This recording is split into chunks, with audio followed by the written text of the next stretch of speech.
continue now at the top of Daf Ayin Hey Amud Aleph Meseches Shabbos. This is Shabbos Daf 75a. The Gemara here is discussing where do we find Kriya tearing in the Mishkan, and the Gemara says Shekain Yiriya Shenafal Ba Darna. If you have, let's say, one of the curtains and there's a darna, is a kind of a worm that comes into the curtain, Korin Ba V'Tofrana, so they would have to tear it and stitch it back up again, and that's where we find tearing in the Mishkan. Rashi here says Darna Tolas, it's a worm.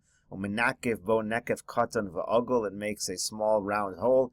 V'tzarach lekroa lemata ulemala as hanekev shlote hatzfira asui kamatin kamatin. You need to do a little tearing so that it doesn't have wrinkles in that area. The Gemara continues. Amar Rav Zutra Bar Tovia Amar Rav. Rav Zutra Bar Tovia says in the name of Rav, Hamose chut shel tfira b'Shabbos chayiv chatas. If someone tightens the string that has stitches on Shabbos, he's chayiv chatas. Rashi says Hamose chut shel tfira beged hatafor. It's a stitched garment. So the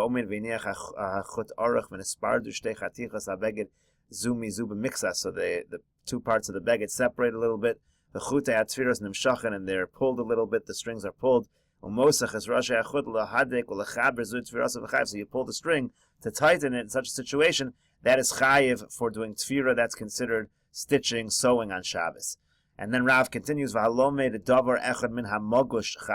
who learns something from a magush is chayiv. Rashi explains, this is somebody who's trying to convince others to do avodah zarah. Afilu dvar Torah aser lil morimenu. You're not even allowed to learn Torah from such a person. Of course, you're not allowed to learn avodah zarah from such a person. You're even not allowed to learn anything, even Torah, from a magush. And finally, Rav says that if somebody knows how to make the cheshbon of when the various constellations are, and the seasons, and he doesn't do so, aser l'saper himenu, you're not allowed to speak with such a person. Rashi says, the reason why these are all together is because Mar Zutra heard these three statements from Rav all together, so he taught them together for that reason. So the Gemara now continues, Megushta, what does it mean magush? So we just translated before, and the Gemara is going to say that as we go on, that when Rav used the word magush, he meant a min, somebody who is a heretic who tries to get people to do avodah zarah, but in reality, it's machlokas what this term means. Rav Shmuel, it's machlokas Rav, and Shmuel chadam are charshi v'chadam are gedufi. One of them says it's charshi, which means somebody who does witchcraft, and the other opinion is, like we said, it's somebody who tries to connect people to avodah zarah. So testayim the Rav damar gedufi. Let's conclude that Rav is the one that says that it's a min, it's a heretic. Damar Rav Zutra Bar Tovia Amar Rav, because Rav Zutra Bar Tovia said in the name of Rav, Halome davar echad min hamagush chayiv misa, that if somebody learns something from a magush, he's chayiv misa. That's the same statement of Rav we just had.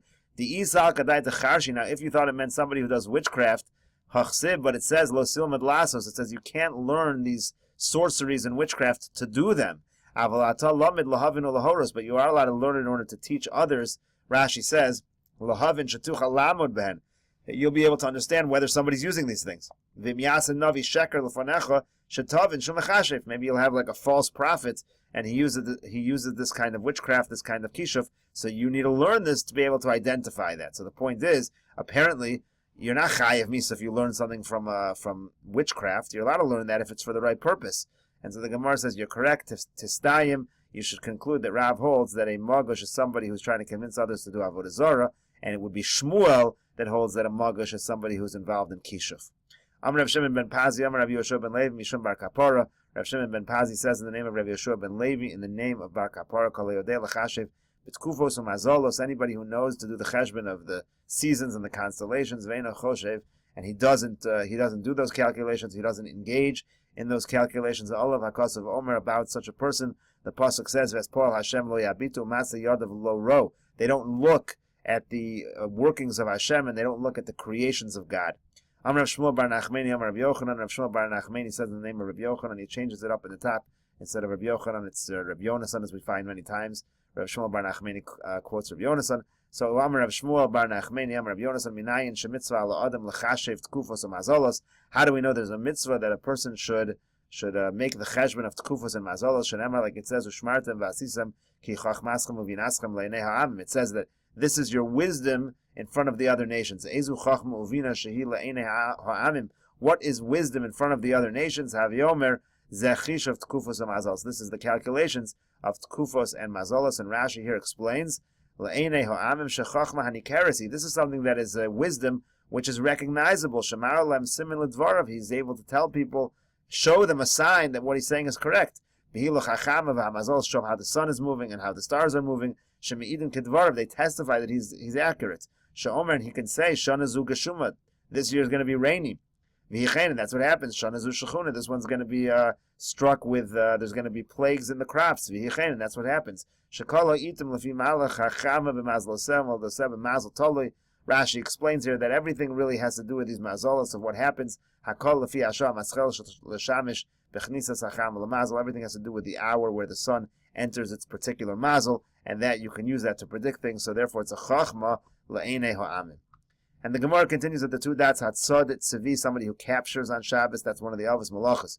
Taner Rabbanan, we learned in a Brisa, Hatzod Chilazon, if somebody traps this Chilazon, again, this was the creature which is used to make the Tchelas die, V'hapotzo, and then the person squeezes it with his hands in order to squeeze out the blood, which is going to use to dye the wool. Eino chayev el achas, there's only one chayev on such a thing, and Rashi explains, Eino chayev el achas mishum tzeda, because trapping. The squeezing of the animal, the squeezing of the blood, is not a chiyuv. Rabbi Yehuda, but Rabbi Yehuda says no. Chayiv shtaim, he's chayiv two things. Shahaya Rabbi Yehuda, because Rabbi Yehuda holds pitzia bechlal disha, that when a person squeezes the blood out of the chilazon, it's similar to dash, which is threshing. Essentially, you're extracting the good part of the wheat. It's the same basic idea.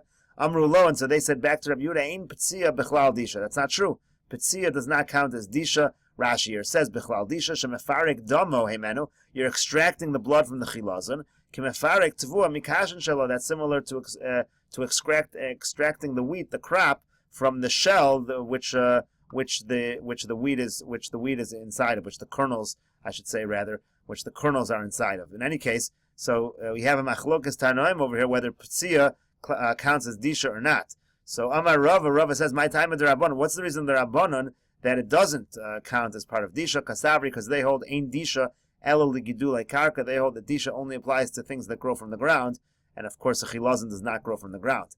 V'lechayev nami mishum netilas neshama. So why not also say that you're killing the animal, so that's netilas neshama? That should also be a chiyuv.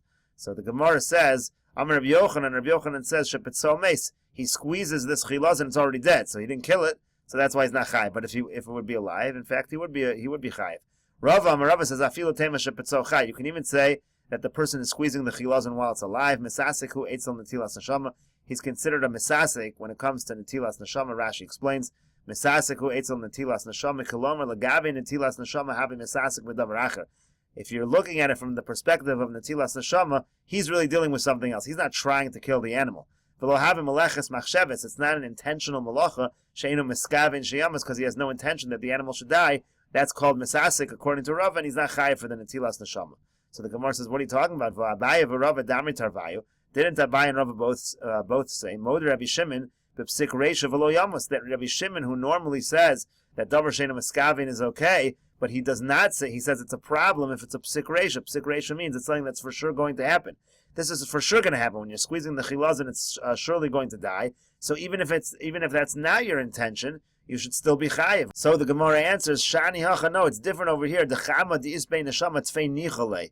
That here, when the person's squeezing the chilazon to get the blood out, to make the dye, so he actually doesn't want the animal to die. Not only does he not want it, to die, he actually wants it, specifically he wants it not to die. Why? Kihechi the litzol tzive, because that makes the dye, the color, clearer. It makes it produce a better color. So the fact that it's dying is something that's lo nichole. So even though it's a psik reisha, we call it a psik reisha de lo nichole, and you're not chayiv for a psik reisha de lo nichole, and that's why there was no chayiv for the netilas neshama. Rashi explains, tfei nichole shadam hachay tov midam hames.